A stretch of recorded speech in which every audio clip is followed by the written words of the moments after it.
Of the mullets? Yeah. The fish or just some haircuts? Oh, right. Yeah. There's some outrageous haircuts going on, I think. Oh, badge. We took her yesterday, they all shot to their yacht as they left yesterday. White Jess. I've already been to the Yeah. I need to get a picture of them cuties. Oh, cheers, Jess. Me and Coco. They're cool.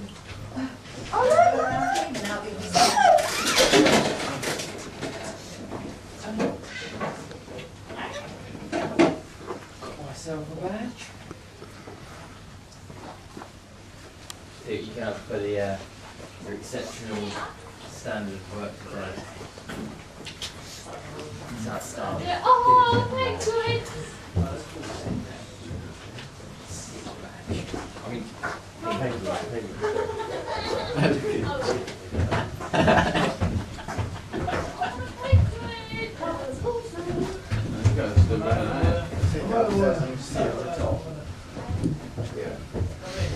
He looks like he's in a submarine, it's brilliant.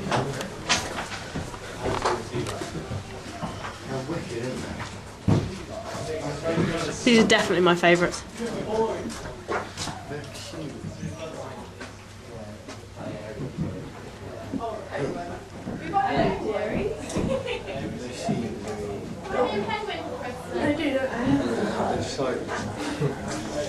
They ran it out, smile and wait.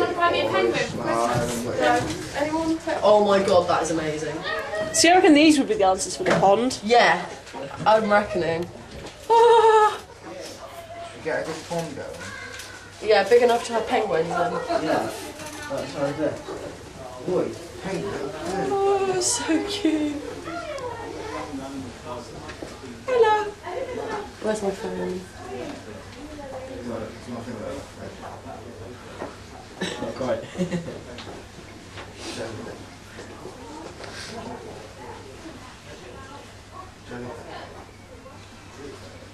Oh my god, how much of a child is Trevor? Where is he? He's kind of playing on the kids' play area. Is he? Yeah.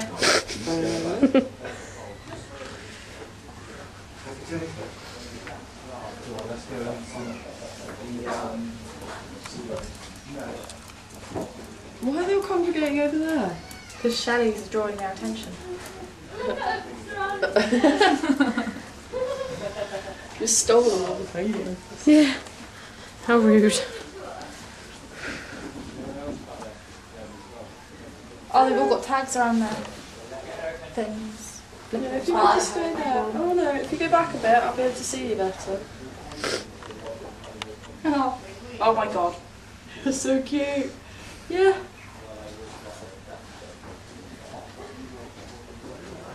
Yeah, awesome. I'm going to go take a look at some Cornish coast experience. The Cornish coast experience. Is that the rock falls?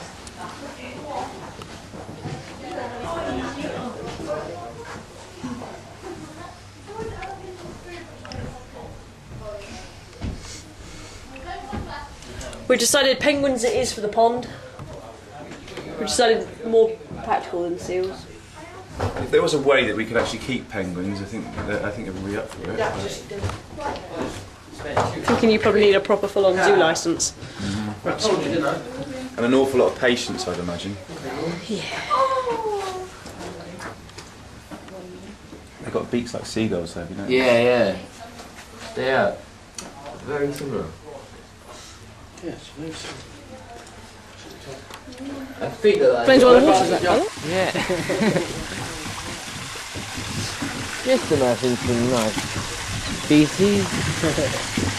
Yeah. Didn't see any of them eating it though, eh? Nah. I love penguins.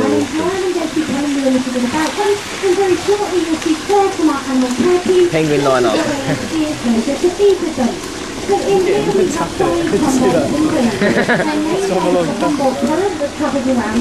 They can also be known as Peruvian penguins or even donkey penguins.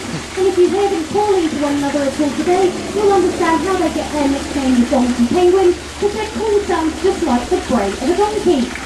Now penguins are flightless birds. They have solid bones, unlike all other birds that have hollow bones enabling them to fly. These solid bones mean that they have nice, rigid, powerful side flippers that they can use for propulsion, and they use their rear flippers for steering and direction. These guys have the traditional counter-shading marks of all penguins, and this refers to their black backs and their white bellies. Counter-shading is a way of them protecting themselves from their predators in the wild.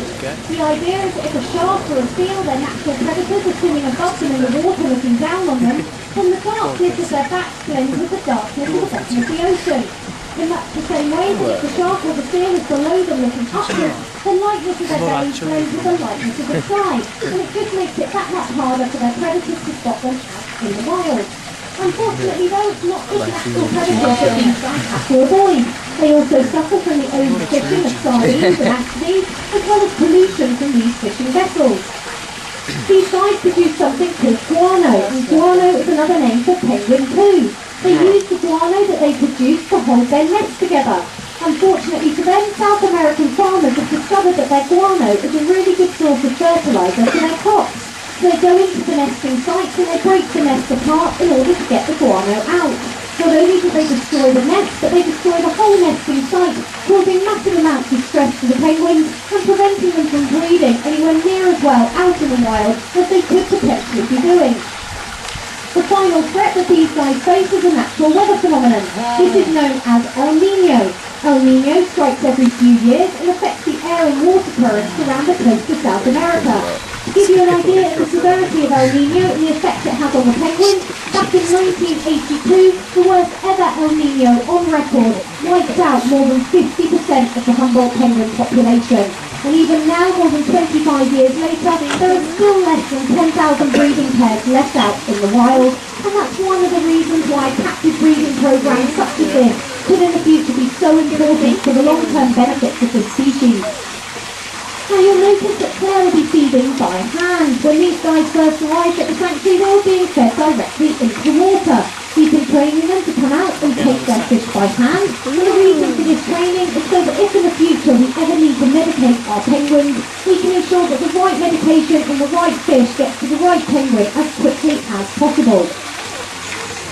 These guys have exceptional hearing. They have to have amazing hearing, as out in the wild they live in very large colonies, and they have to be able to distinguish the call of their young from all of the others within the colony. On land they're near-sighted, but when they get into the water their eyesight improves dramatically, enabling them to be really good at catching their fish. And these guys can hold their breath for up to 7 minutes, and they can reach speeds in excess of 30 miles an hour. They become very quick and very agile, and enabling them to be really good fish catchers. Now all of our penguins have their adult markings, and the adult marking of the Humboldt refers to white stripes down either side of the face and a black band across their chest. In here at the moment we have one adult female and 4 young chicks. We are hoping to get an adult male very shortly, and he'll complete our colony.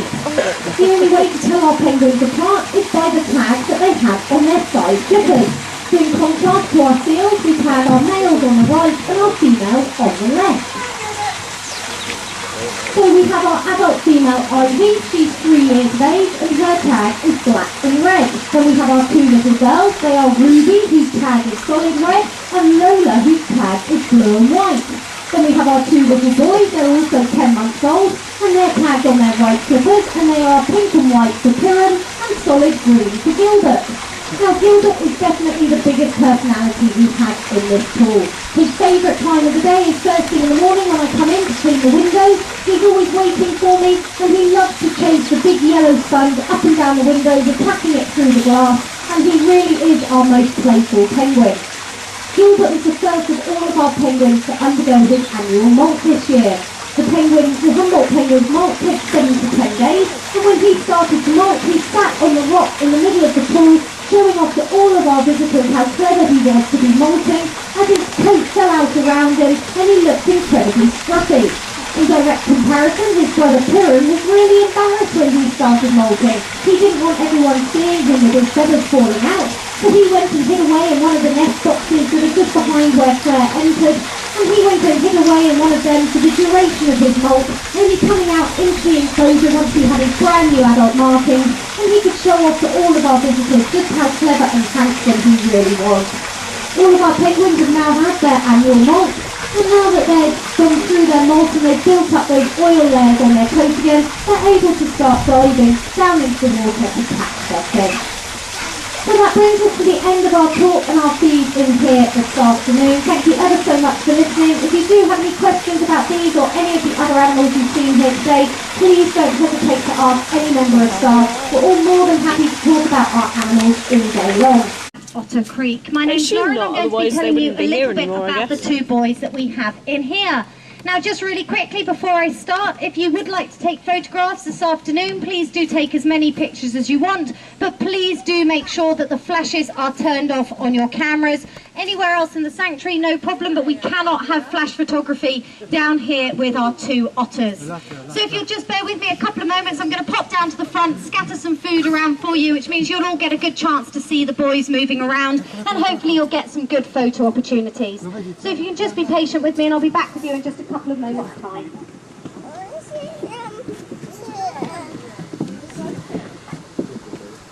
Okay. Sorry guys, I've got to get into that corner, please. Yeah, they know there's the spot, don't they?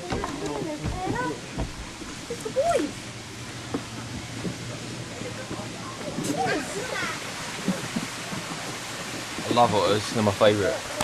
On your marks. Get set. Cheats. Come back here.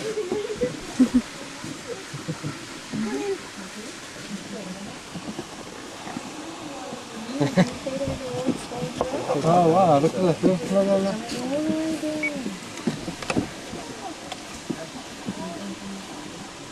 What are you feeding them? They're feeding them chicks? No. That's meat, isn't it?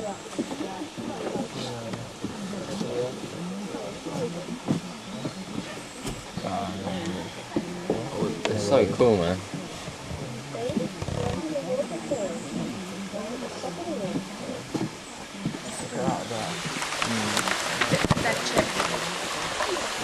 There are two whole ones on top of the roof.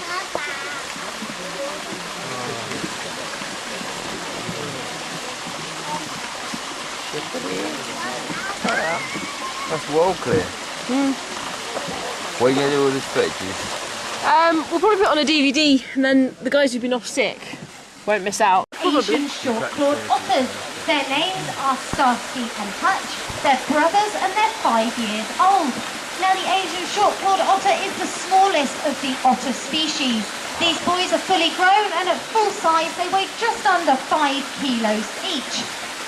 Now these two boys have been here with us at the sanctuary for a couple of years now, and they've settled in really, really well, and we're very proud of their progress. Now, as their name suggests, the Asian short-clawed otter is not indigenous to the UK. I'm sure there's somebody here that can tell me what type of otter species we have along the UK. Go European, I reckon. Here in the UK we have the European Eurasian otter. Unfortunately they are nocturnal, and so it's very rare that you ever get to see them out and about. If you ever have had the privilege of seeing an otter out in the wild, you should consider yourself to be incredibly privileged, because it is a very rare occurrence. Now these guys, as you can see, certainly are nocturnal, and they spend almost all day out and about in their enclosure playing around.